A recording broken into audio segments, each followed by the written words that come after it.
నారా లోకేష్ ఆదేశాలతోనే తన ఇంటిపై దాడి చేశారని ఆరోపించారు మాజీ మంత్రి జోగి రమేష్. తనపై ఎటువంటి దాడి జరిగినా లోకేష్దే బాధ్యత అని చెప్పుకొచ్చారు. తన ఇంటిపై జరిగిన దాడి ప్రజాస్వామ్యంపై దాడి అని అన్నారు. తనను మట్టుబెట్టాలనే ఆలోచనే లేకపోతే దాడి ఎందుకు చేస్తారు అని ప్రశ్నించారు. 83 రోజులు జైల్లో పెట్టినా కడుపు చల్లబడలేదా చంద్రబాబు అని మండిపడ్డారు. ప్రేరేపిత కుట్రతోనే తన ఇంటిపై దాడి చేశారన్నారు.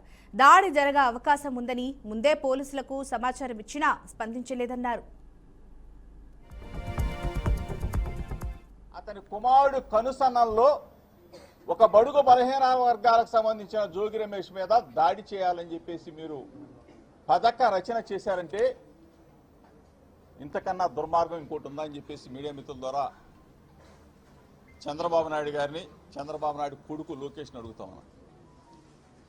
ఒక ఫేక్ కేసులో 83 రోజులు నన్ను, నా తమ్ముడిని అకారణంగా, అన్యాయంగా ఒక ఫేక్ కేసులో అరెస్టు చేసి హింసించి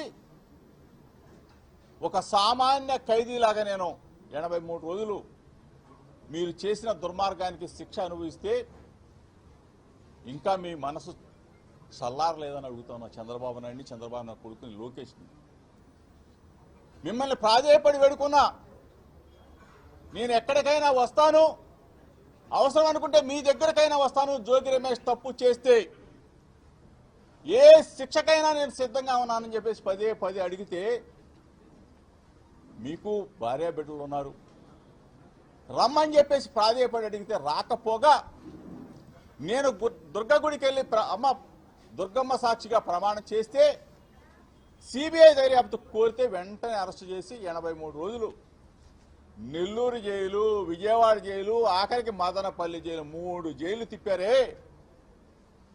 ఇంకా మీకు రాక్షసానందం తీరలేదా చంద్రబాబు నాయుడు గారు, లోకేష్ అని అడుగుతామని. అంటే ఏం తప్పు చేశానని చెప్పేసి మీరు అంటే బలహీన వర్గాల పక్షాన నేను మాట్లాడటం తప్ప, వైఎస్ఆర్ కాంగ్రెస్ పార్టీ జెండా పట్టుకోవడం తప్ప, ప్రజాస్వామ్యంలో మీరు చేసే అరాచకాలని, ప్రభుత్వం చేసే ప్రజా వ్యతిరేక విధానాలని నా గొంతుక వినిపించడం తప్ప, అది చేస్తే నన్ను, నా కుటుంబాన్ని జైల్లో పెడతారా? మొట్టమొదట 2 నెలలకే అకారణంగా, అన్యాయంగా అమెరికాలో ఇంజనీరింగ్ చేసి అక్కడ ఉద్యోగం చేస్తున్న నా కొడుకుని ఇక్కడికి ఎలక్షన్స్కి వస్తే అరెస్టు చేసి అకారణంగా 2 నెలల నుంచే మీరు ప్రభుత్వంలో అధికారంలోకి వచ్చే 2 నెలల నుంచే స్టార్ట్ చేశారే. అంటే మేము రాజకీయాల్లో ఉండకూడదా? మేము మాట్లాడకూడదా? ఇది రాజరిక వ్యవస్థ అని అడుగుతా ఉన్నా. ఎక్కడికి వెళ్ళిపోతా ఉంది? 83 రోజులు మీరు నన్ను నిర్బంధించి చాలక, జైలు జీవితం అనుభవించింది చాలక, నేను నిన్నగాక మొన్న ఏం మాట్లాడా? మీడియా మిత్రులందరూ కూడా నేను మాట్లాడిన వీడియో క్లిప్పింగ్స్ అందరూ కూడా ప్లే చేయండి. నేను అనకూడని మాట్లాడమని అన్నానా చంద్రబాబు నాయుడు కానీ, లోకేష్ కానీ? నేనేం మాట్లాడా?